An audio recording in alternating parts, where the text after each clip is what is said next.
আওয়ামী লীগের বর্তমান উপদেষ্টা মণ্ডলীর সদস্য ও সাবেক সাধারণ সম্পাদক আব্দুল জলিল গত মঙ্গলবার লন্ডনের বাংলা টিভিকে দেয়া এক সাক্ষাৎকারে বলেছিলেন, বিগত তত্ত্বাবধায়ক সরকার ও সামরিক গোয়েন্দা সংস্থা ডিজিএফআই এর সাথে সমঝোতা করেই আওয়ামী লীগের নেতৃত্বাধীন মহাজোট সরকার 29 ডিসেম্বরের নির্বাচনে বিপুল বিজয় পেয়েছিল।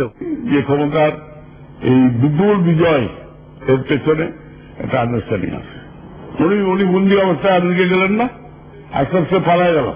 3 দিন পরে আস্তে আস্তে ঢাকা কে নিয়ে আসো? রেহানা নিয়ে আসো না, নিজে ফেসলা আলাপ করে।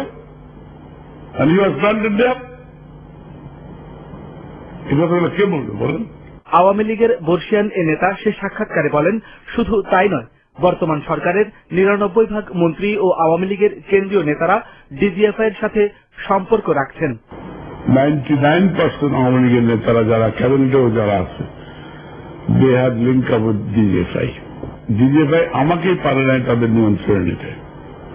এবং আমি অল থ্রু, আপনি আমার 70টা স্টেটমেন্ট গুলো পড়বেন, দেখবেন আমি all through I defended Sheikh Hasina, I stood by her side. এবং তারা উপলব্ধি করেছে যে এই একটা লোক being the secretary of the party যদি এরকম ভোকাল থাকে, তাহলে আমাদের যে goal to remove both the leaders, replacement করে পার্টিকে তারা সাজাবে সবদিনটাকে, এটা তাদের জন্য কঠিন হবে। আব্দুল জলিলের এমন বক্তব্যে সর্বত্র যখন তোলপাড়, ঠিক তখনই যুক্তরাষ্ট্র সফররত আওয়ামী লীগ সভানেত্রী ও প্রধানমন্ত্রী শেখ হাসিনা রোববার নিউ ইয়র্কে এক সংবাদ সম্মেলনে এ বক্তব্য প্রত্যাখ্যান করেন। পাল্টা প্রশ্ন ছুড়ে দিয়ে প্রধানমন্ত্রী শেখ হাসিনা বলেন, তাহলে তিনিও কি একইভাবে নির্বাচিত হয়েছিলেন কিনা? উনি কি ইলেকশন জিতেছেন?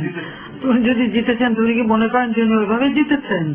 তো ওটা যদি উনি মনে করেন যে ওইভাবে জিতেছেন, তাহলে তো তাকে আগে রিজাইন করে তারপর প্রশ্নটা তোলা উচিত ছিল, কারণ সেটা একটা দলে আছে, তাই না? উনি তো বহুদিন থেকে বহু কথাই বলে যাচ্ছে, বলতে দেন না। সেটা নিয়ে আপনাদের এত চিন্তা কিসের? আমার তো কোনো মাথা ব্যথা নাই। সাংবাদিকদের বিভিন্ন প্রশ্নের উত্তরে প্রধানমন্ত্রী শেখ হাসিনা বলেন, বিএনপি জামায়াত জোট সরকারের লুটপাট এবং দুঃশাসনের কারণেই দেশে 1-11 ঘটেছিল।